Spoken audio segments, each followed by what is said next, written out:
ఆరోపణతోనే party నుంచి suspend చేశారు. Sir, కవిత వెనుక ఉన్నది కాంగ్రెస్, రేవంత్ రెడ్డి అని చెప్పి బీఆర్ఎస్ నాయకులు ఆరోపణలు చేస్తూ ఉన్నారు. సార్, కవిత వెనుక ఎవరుండి ఉంటారు? కవిత వెనకాల కవిత ఉంటుంది. ఎందుకంటే ఆమె ఇష్టం లేకుండా ఇదంతా జరుగుతుందా? ఆమె మీ చిన్నపిల్లలా అమాయకులదా? అయితే కవిత అంబిషన్స్, కవిత అన్మెట్ డిమాండ్స్, ఆమె కోరికలు, ఆమె అంబిషను, ఆమె ఉన్నటువంటి ఫ్యామిలీలో ఉండే డిమాండ్లు మీట్ కాకపోవడమే కారణం, మొదటి కారణం. సో ఇప్పటి వరకు సహజంగా కేసీఆర్కి అత్యంత సన్నిహితులకు కూడా అసలు ఈ ఫ్యామిలీలో ఈ డిస్ప్యూట్ కారణం ఏంటి అనేది ఎవరికీ తెలియదు. ఇప్పుడు మనకు జగన్ షర్మిలల మధ్య డిస్ప్యూట్ ఏంటి అంటే మనకు అందరికీ తెలుసు, క్లియర్గా కనబడుతున్నాయి. నేషనల్ కంపెనీ లా ట్రిబ్యునల్ వరకు కూడా కోర్టు కేసులకు కూడా వెళ్ళాయి. ఆస్తుల పంచాయతీ కనబడుతోంది. పొలిటికల్గా తనకు ప్రాధాన్యత లేదు అనేది కనబడుతుంది. ఆమెకు కనీసం ఏ పదవి కూడా జగన్ ఇవ్వలేదు, ఆఖరికో రాజ్యసభ సభ్యత్వం కూడా ఇవ్వలేదు. సో అందులో షర్మిల జగన్ కోసం పాదయాత్రలు చేసినా కూడా సో కంప్లీట్గా పాలిటిక్స్ నుంచి షర్మిల పక్కకు పెట్టాడు జగన్. కానీ కవిత విషయంలో అలా కాదు. కవిత విషయంలో మనకు ఈ రకమైన ఆరోపణలు, అనుమానాలు ఎప్పుడూ కలగలేదు. కేసీఆర్ ప్రత్యేకత ఏంటంటే కేసీఆర్ తన వ్యూహాలు, తన ఎత్తుగడలు కుటుంబ సభ్యులతో కూడా పూర్తిగా పంచుకోడు అని అంటారు. సో ఈవెన్ జోగినపల్లి సంతోష్ ఇంత క్లోజ్ అన్నా ఆయన కూడా కేసీఆర్ ఉన్న కేసీఆర్ని ఎవరు కలవాలి, ఎవరు కలవకూడదు, ఆ ఎగ్జిట్ ఎంట్రీనే కంట్రోల్ చేస్తాడు తప్ప ఆ వ్యూహాలు కూడా కేసీఆర్ ఎవరితో పంచుకోడు అని కేసీఆర్కు ఉన్న సన్నిహితులు చెప్తుంటారు. అందువల్ల ఆ లెవెల్ ఆఫ్ సీక్రసీ కూడా మెయింటైన్ చేస్తాడు. ఇప్పుడు అందువల్లనే మీకు గమనించండి, బీఆర్ఎస్ నాయకులు ఎవరైనా అడిగినా అసలు ఏంటి సార్ పంచాయతీ అని అడిగారు అనుకో, మాకు కూడా అర్థమవుతలేదు సార్, మీకేమైనా తెలిస్తే చెప్పండి. ఏదో ఉండుంటుంది, ఏముంటుంది సార్, ప్రతి ఫ్యామిలీలో ఉండేది ఇక్కడ కూడా ఉండుంటుంది అంటారు. కానీ నోబడి నోస్ ద డీటెయిల్స్ ఎందుకు జరిగింది అని, అన్లెస్ ఎవరెవరు బయట పెడితే తప్ప. రెండవది, ఇప్పుడు డిసిసివ్గా యాక్ట్ చేశాడు కేసీఆర్. అంటే రెండు మెయింటైన్ చేశాడు. ఒకటి, కవితతో ఏంటి పేచి అనేది బయటికి రాకుండా, ఆ కుటుంబ 4 గోడలు దాటకుండా జాగ్రత్త పడ్డాడు.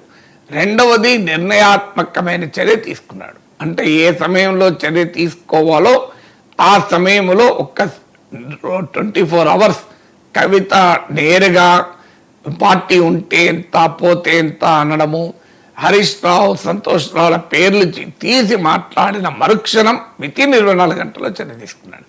ఆ రెండు విషయంలో కేసీఆర్ చూపినటువంటి స్పీడ్ సహజంగానే రాజకీయ వర్గాలకు ఆశ్చర్యం కలిగించడమే కాదు, బీఆర్ఎస్ శ్రేణుల్లో సంతృప్తిని కూడా పెంచింది, జోష్ కూడా పెంచింది. అందుకే మీరు గమనించండి, కవిత పైన బీఆర్ఎస్ శ్రేణులు రెచ్చిపోతున్నాయి. ఎక్కడా బీఆర్ఎస్ శ్రేణుల్లో నిస్సారం కానీ, నిరాశ కానీ, నిస్పృహ కానీ, అయ్యో కవిత పోతే ఏమవుతుంది పార్టీ, మా పార్టీ భవిష్యత్ ఏంటి అనేది ఎక్కడా లేదు మీరు గమనిస్తే. అందువల్ల ఇంకా పని అయిపోయింది, పోతే పోని, ఉంటే ఎంత పోతే ఎంత అనే రీతిలోనే బీఆర్ఎస్ శ్రేణులు ఉన్నాయి. అందువల్ల ఆ కేసీఆర్ తీసుకున్న డిసిసివ్ అండ్ స్పీడీ నిర్ణయం, అంటే నిర్ణయాత్మకమైన నిర్ణయం, వేగవంతమైన నిర్ణయం వల్ల అనిశ్చిత కొనసాగకుండా, ఇండిసిసివ్నెస్ కొనసాగకుండా కేసీఆర్ యాక్ట్ చేయడం బీఆర్ఎస్లో డ్యామేజ్ కంట్రోల్ కారణమైంది.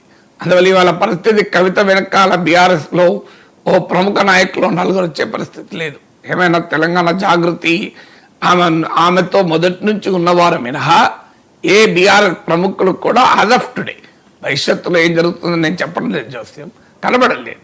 ఇక కవిత వెనకాల ఎవరున్నారు? ఇంతకుముందు చెప్పినట్లు కవితకే అంబిషన్ లేకపోతే ఆమె వెనకాల ఎవరు ఉండే అవకాశమే రాదు. అందువల్ల మీకు కవిత ఎప్పుడు కూడా మీకు ఒక కోడిగుడ్డు డైలెక్ట్రికల్గా సైన్స్గా ఆలోచిస్తే ఒక కోడిగుడ్డు ఉంటుంది, అందులో తెల్ల సొన పచ్చ సొన ఉంటుంది. ఆ రెండు ఉంటేనే కోడి పొదిగితే ప్రాసెస్ మొదలవుతుంది. లేదు అందులో పచ్చసొన ఉండదు, కోడి ఎంత పొదిగినా ఏమవుతుంది? అందువల్ల ఇంటర్నల్ సిచ్యువేషన్ లేకపోతే ఎక్స్టర్నల్ యాక్టర్స్ పనిచేసేది ఏమి ఉండదు. అందువల్ల మొదలు ఇంటర్నల్ సిచ్యువేషన్ ఏంటంటే కవిత హ్యాస్ డిస్ప్యూట్స్ ఇన్ ఫ్యామిలీ. ఆ డిస్ప్యూట్స్ ఏంటో మనకు తెలియదు ఇంతకుముందు చెప్పినట్లు. రెండు, కవిత అన్మెట్ ఎక్స్పెక్టేషన్స్, ఆమె కోరింది, ఆమె ఆశించింది రాజకీయంగానే కావచ్చు, ఇంకేదైనా కావచ్చు, మీట్ కాలేదు కేసీఆర్ అనేది క్లియర్గా అర్థమవుతుంది. అందువల్ల ఆమె పేరు హరీష్ రావు పేరు చెప్పినా, లిలీపుట్ అంటూ పరోక్షంగా జగదీష్ రెడ్డి పైన ప్రస్తావించిన, చిన్నపిల్లవాడంటూ కార్తీక్ రెడ్డిని ఉద్దేశించిన, రియాలిటీ ఆమె ఫైట్ ఈజ్ విత్ కేసీఆర్. వ్యూహాత్మకంగా కేసీఆర్ దేవుడు, కేసీఆర్ పైన సిబిఐ కేసు అయితే ఈ పార్టీ ఉంటే ఎంత పోతే ఎంత అని మాట్లాడుతున్నారు. కానీ రియాలిటీ ఆమె గ్రీవెన్స్ కేసీఆర్ పైన, ఆమె ఫైట్ కేసీఆర్ పైన.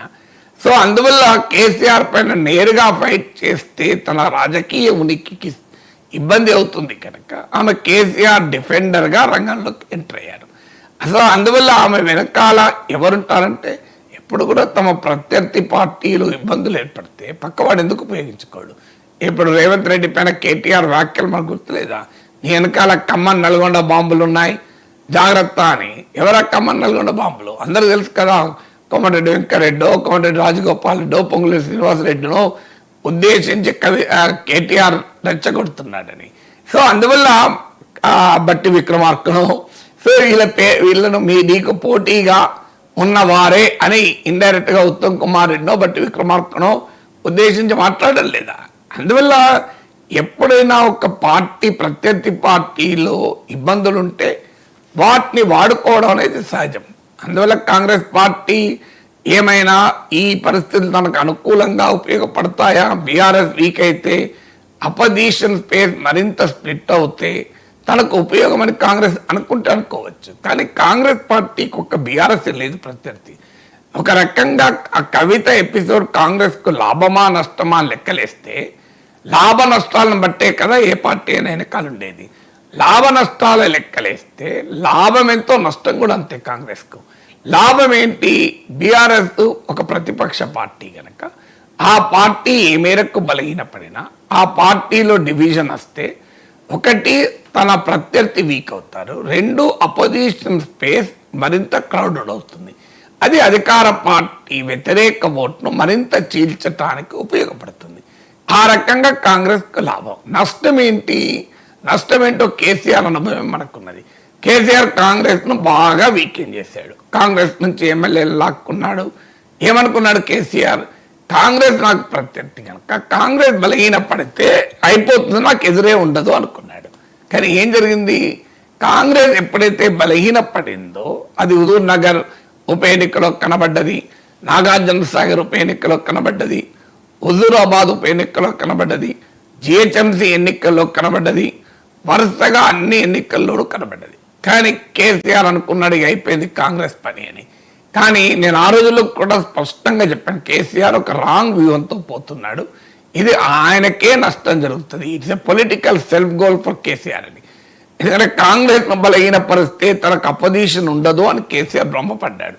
ఎప్పుడు కూడా ఒక అపోజిషన్ పార్టీని వీక్ చేయొచ్చేమో, కానీ అపోజిషన్ స్పేస్ను వీక్ చేయడం ఎవరితరం కాదు. అపోజిషన్ స్పేస్ వీక్ ఎప్పుడవుతుంది అంటే అధికార పార్టీ పాలన పట్ల ప్రజల్లో గనక సానుకూలత ఉంటేనే అపోజిషన్ వీక్ అవుతుంది. అంతదాకా అధికార పార్టీ పట్ల అసంతృప్తి పెరిగితే అది వద్దన్నా ఏదో ఒక రూపంలో అపోజిషన్గా ఎమర్జ్ అవుతుంది. అదే జరిగింది. కాంగ్రెస్ని ఎప్పుడైతే కేసీఆర్ వీక్ చేశాడో బీజేపీ రూపంలో మరింత బలమైన ప్రత్యర్థి దూసుకొచ్చాడు. దానికి ఉదాహరణే దుబ్బాక ఉప ఎన్నిక, హుజూరాబాద్ ఉప ఎన్నిక, జిహెచ్ఎంసీ ఎన్నికలు. ఆ తర్వాత బీజేపీ చేసిన చారిత్రక తప్పిదాలు, తెలంగాణలో బీజేపీ హిస్టారిక్ బ్లండర్స్ వల్ల కాంగ్రెస్కి అవకాశం వచ్చింది. అందువల్ల ఈ కేసీఆర్ ఎక్స్పీరియన్స్ కనుక మనం చూస్తే బీఆర్ఎస్ను వీక్ చేస్తే కాంగ్రెస్ బీజేపీ రూపంలో మరింత శక్తివంతమైన ఛాలెంజర్ కాంగ్రెస్కి వస్తుంది. కేసీఆర్ అనుభవం రేవంత్ రెడ్డికి తెలియదా? తెలియకపోతే ఇక రేవంత్ రెడ్డి నష్టం తప్పదు. కానీ నా అంచనా ఇంతమంది కేసీఆర్ అనుభవం కళ్ళ ముందు ఉండక బీఆర్ఎస్ను వీక్ చేస్తే తనకి ఎదురే ఉండదు అని కాంగ్రెస్ అనుకుంటుందా? ఎందుకంటే బీఆర్ఎస్ బలంగా ఉంటేనే కాంగ్రెస్ లాభం. ఎందుకంటే అది 2-way స్ప్లిట్గా అపోజిషన్ బోర్డు డివైడ్ అవుతుంది. ఇప్పుడు మీకు దానికి ఉదాహరణే 2023-24 assembly and Lok Sabha elections. 2023 assembly ఎన్నికల్లో మీరు ఓటింగ్ ప్యాటర్న్ తీయండి.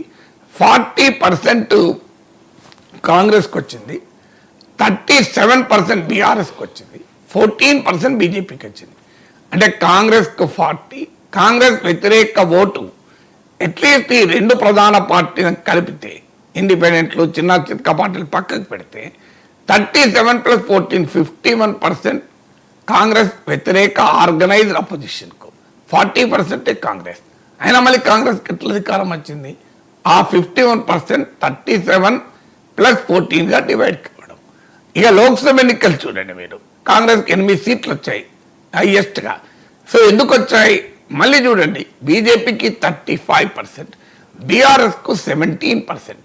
ఈ రెండు కలిపితే 52% అవుతుంది. కాంగ్రెస్కు అరౌండ్ 40% దగ్గర ఓటింగ్ ఉంది. మరి కాంగ్రెస్కు 40% ఉన్నా 52% ఉన్న కాంగ్రెస్ వ్యతిరేక ఆర్గనైజ్డ్ అపోజిషన్కు స్టిల్ కాంగ్రెస్ ఘాట్ సగం సీట్లు వచ్చాయి. దీనికి ఏంటి తెలియజేస్తుంది? కాంగ్రెస్ వ్యతిరేక అపోజిషన్ స్పేస్ బీఆర్ఎస్ బీజేపీగా డివైడ్ అయితే కాంగ్రెస్కు లాభం కదా. ఒకసారి బీఆర్ఎస్ను వీకెండ్ చేస్తే ఇక అపోజిషన్ స్పేస్లో బీజేపీ ఒక్కటే ఉంటుంది కదా. మరి కాంగ్రెస్ పార్టీ ఈ మేరకు ఆలోచించదా? రేవంత్ రెడ్డి వెనకాల ఉన్నాడు, కాంగ్రెస్ వెనకాల ఉందని బీఆర్ఎస్ నేతలు పదే ఆరోపిస్తున్నారు. వెనకాల ఉంటే ఈ ప్రమాదం కాంగ్రెస్కు పొంచి ఉంటుంది. నిజంగానే కాంగ్రెస్ పార్టీ ఆ పని చేస్తే, కవితను ప్రోత్సహించి బీఆర్ఎస్ను బలహీనపరిస్తే తనకు తిరిగే ఉండదని కాంగ్రెస్ అనుకుంటే కేసీఆర్ చేసిన తప్పిదమే కాంగ్రెస్ చేస్తోంది.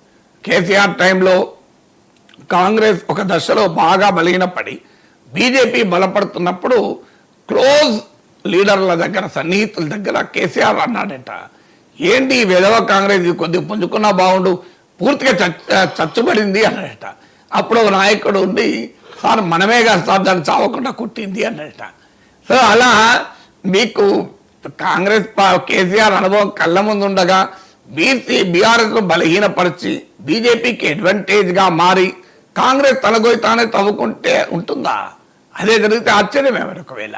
అందువల్ల ఇక్కడ నిజంగానే బీఆర్ఎస్ లాభపడితే కాంగ్రెస్కు లాభం ఎంతో, నష్టం అంతకన్నా ఎక్కువ. ఇక లాభం ఎవరికి? పూర్తి లాభం బీజేపీకి, అనుమానం వెళ్ళేది. ఇక్కడ బీజేపీకి ఎక్కడా నష్టమే లేదు. కవిత రివోల్ట్ వల్ల లాభపడేది బీజేపీయే. ఎందుకు? తెలంగాణలో బీజేపీ అధికారానికి రావాలని ఆరాటపడుతోంది, ఆశిస్తోంది, ప్రాబబిలిటీ ఉందని. అందుకే మీకు గుర్తుండే ఉంటుంది, వైఎస్ షర్మిల పార్టీ పెట్టినప్పుడు కూడా తెలంగాణలో వైఎస్ఆర్ తెలంగాణ పార్టీ అని పెట్టినప్పుడు కూడా ఆమె వెనకాల ఎవరున్నారని చర్చ జరిగింది. ఇట్లనే కేసీఆర్ ఉన్నాడా, మోడీ ఉన్నాడా అని. అప్పుడు కూడా నేను ఏమని విశ్లేషించాను, కేసీఆర్కు అపోజిషన్ స్పేస్ డివైడ్ అయ్యి లాభం అవుతుందని అని ఆశించవచ్చు, కానీ అపోజిషన్ స్పేస్ డివైడ్ కాదు. పైగా షర్మిల గనక మైనారిటీ ఓటు తీసుకొని కేసీఆర్ వెనకాలన్న ఓటు కనుక తీసుకుంటే కేసీఆర్కి నష్టంగా కూడా పరిణమించవచ్చు. ఏమవుతుందో మనం చెప్పలేమన్నాం. కానీ కేసీఆర్ పట్ల ప్రజల వ్యతిరేకత పెరిగిన నేపథ్యంలో కాంగ్రెస్ పార్టీ దూసుకొస్తున్న సమయంలో వైఎస్ఆర్ తెలంగాణ పార్టీ ఎమర్జ్ అయింది.